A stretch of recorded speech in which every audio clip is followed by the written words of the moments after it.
बिस्मिल्लाहिर्रहमानिर्रहीम। मैकेनिक्स के लेक्चर्स में जो कंटिन्यूटी आ रही है उसमें ज़ाहिर है पहले भी डिस्कशन हुई थी कि जो मैकेनिक्स है वो सब की सब आर्टिकल रिलेट कर रहे हैं विद मोशन। तो इस वक्त हमारा चैप्टर नंबर 12 है क्यू के गौरी का, दैट इज़ ऑर्बिटल मोशन।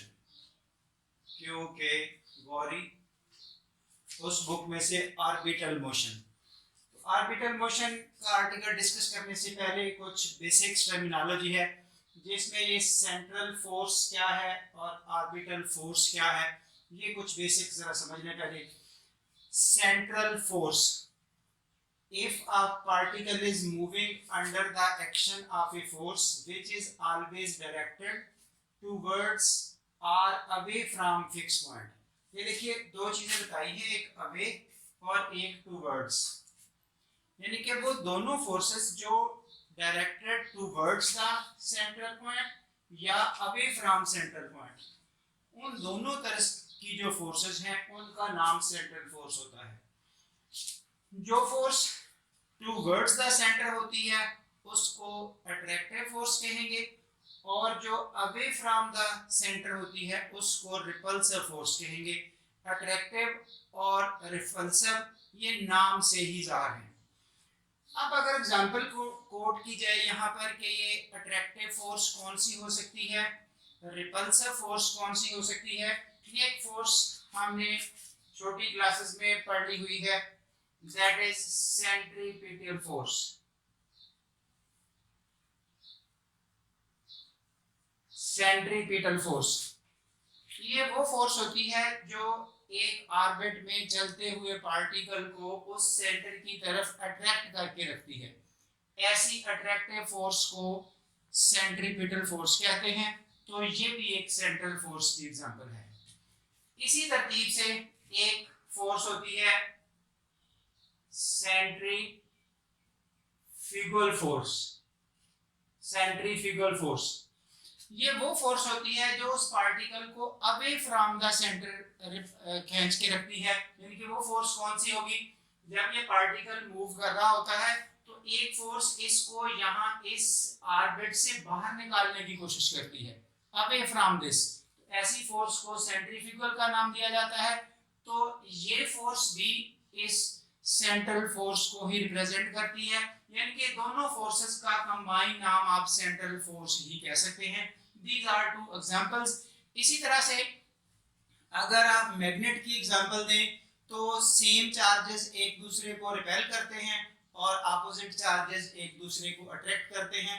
तो वहां भी ये एग्जांपल फिट की जा सकती है, रिपल्सिव फोर्स की और अट्रैक्टिव फोर्स की।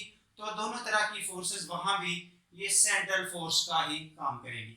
सो ये रही आपके पास सेंट्रल फोर्स किस चीज का नाम है।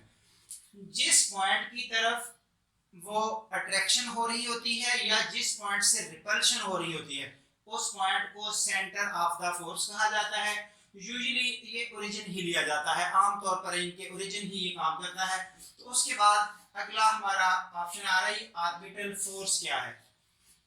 इसी तरह कर्व पर एक पॉइंट लिया गया, consider a point P on an arc and R is the position vector of that point, the force towards the origin। यहाँ पर जो फोर्स ओरिजिन की तरफ आ रही है, अट्रैक्टिव फोर्स जिसका नाम है, उसको ऑर्बिटल फोर्स का नाम दिया जाता है। यानी कि ऑर्बिटल फोर्स यहाँ पर अट्रैक्टिव फोर्स को यूज किया जाएगा इस सेंस में, यानी कि जो फोर्स उस पार्टिकल को ऑर्बिट में चलाने पर मजबूर करती है वो कौन सी रही, वो सेंट्रीपिटल फोर्स असल में रही। तो ऐसी फोर्स को यहाँ पर हम ऑर्बिटल फोर्स का नाम देंगे। डेफिनेशन के वर्ड्स भी कुछ इसी स्टाइल से चूज किए गए हैं। Consider a point P on an arc and R is the position vector of the point P। Here the force towards the origin, that is attractive force, by the fixed point O is called the orbital force. ये कुछ notes और remarks हैं जो incoming lectures आपके लिए helpful होंगे। The force due to attraction of fixed point is taken as negative.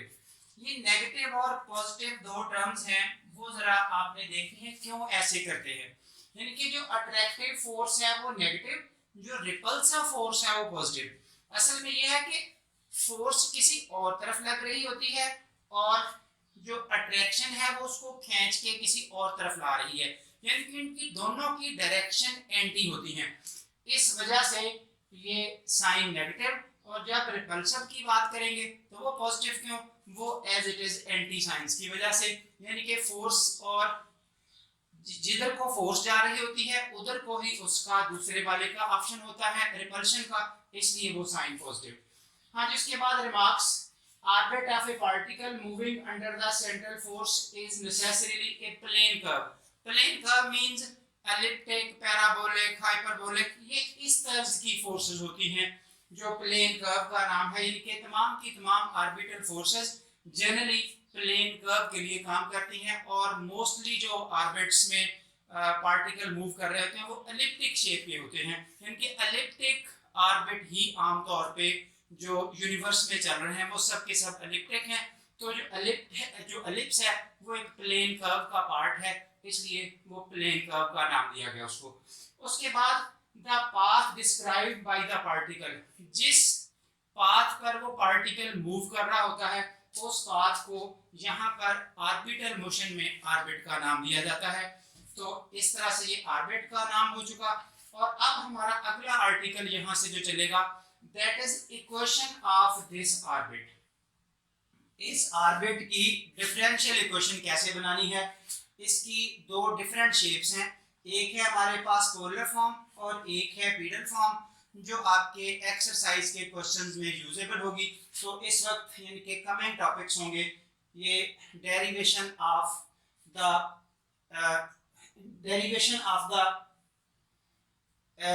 Differential equation of the orbit in polar form, ये हमारा नेक्स्ट आर्टिकल आएगा और ज़रूरत के मुताबिक फिर इसको डिस्कस किया जाएगा।